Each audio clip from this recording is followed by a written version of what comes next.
Assalamualaikum warahmatullahi wabarakatuh. Perkenalkan, nama saya Muhammad Harisfal dengan NIM 230304281, semester 2 MGT 5 Rek A. Di sini saya akan membuat video singkat tentang konsep dasar manajemen dan organisasi, manajer dalam kegiatan manajemen, tanggung jawab sosial dan etika manajemen, perencanaan dan manajemen strategi, mendirikan dan memperbarui organisasi, dan manajemen sumber daya manusia. Baiklah, yang pertama adalah tentang konsep dasar manajemen dan organisasi. Konsep dasar manajemen dan organisasi membahas prinsip-prinsip, fungsi, dan tujuan manajemen dalam konteks operasi bisnis. Ini melibatkan pengelolaan sumber daya dan proses untuk mencapai tujuan organisasi. Konsep ini memberikan landasan bagi pemahaman tentang bagaimana manajemen berkontribusi pada efektivitas dan keberhasilan organisasi. Dengan memahami prinsip-prinsip dasar ini, manajer dapat mengambil keputusan yang lebih baik untuk mencapai tujuan bisnis. Yang kedua adalah tentang manajer dalam kegiatan manajemen. Manajer adalah individu yang bertanggung jawab untuk mengelola orang, sumber daya, dan proses dalam organisasi. Mereka memimpin, mengarahkan, dan mengkoordinasikan upaya untuk mencapai tujuan organisasi. Peran manajer sangat penting dalam memastikan bahwa sumber daya organisasi digunakan secara efisien dan tujuan organisasi tercapai dengan keterampilan kepemimpinan dan manajerial yang tepat.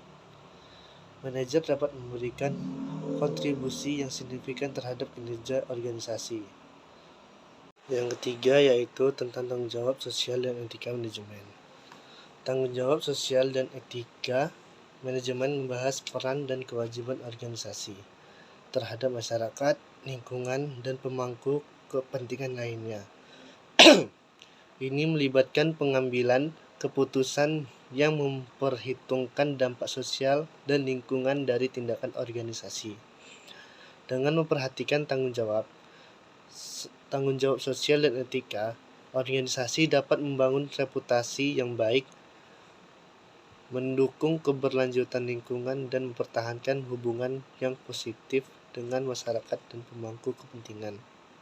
Yang keempat atau D, tentang perencanaan dan manajemen strategi.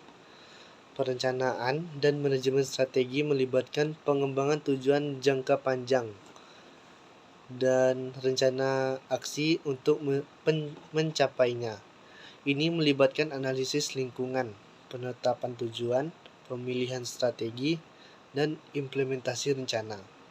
Perencanaan dan manajemen strategi membantu organisasi mengidentifikasi peluang dan tantangan, mengarahkan upaya organisasi, dan mencapai keunggulan kompetitif.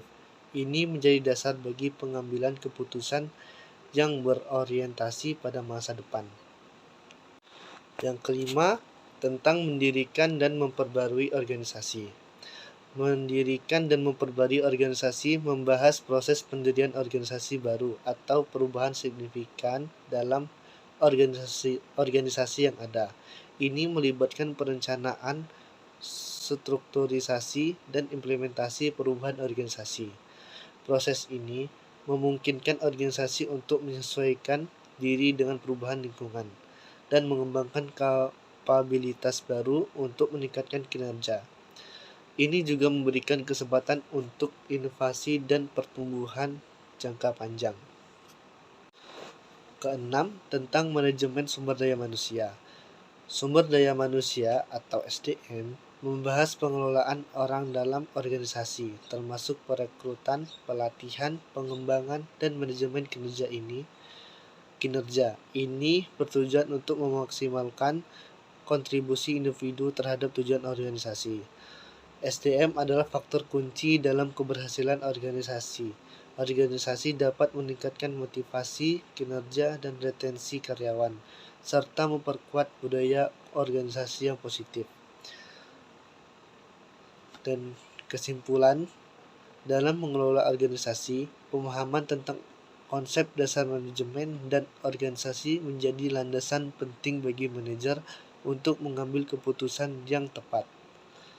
Peran manajer dalam kegiatan manajemen adalah kunci dalam memastikan bahwa sumber daya organisasi digunakan secara efisien dan tujuan organisasi tercapai. Namun, dalam melakukan tugasnya, manajer juga harus memperhatikan tanggung jawab sosial dan etika, serta mempertimbangkan dampak sosial dan lingkungan dari keputusan yang mengarahkan upaya organisasi dan mencapai keunggulan kompetitif. Sementara, mendirikan dan memperbarui organisasi memberikan kesempatan untuk menyesuaikan diri dengan perubahan lingkungan dan meningkatkan kinerja jangka panjang. Terakhir, manajemen sumber daya manusia menjadi kunci dalam mengelola aset terpenting organisasi, yaitu karyawan, dengan tujuan memaksimalkan kontribusi mereka terhadap tujuan organisasi. Dengan memperhatikan keenam aspek ini, organisasi dapat mencapai keberhasilan jangka panjang dan memberikan dampak positif bagi semua pemangku kepentingan.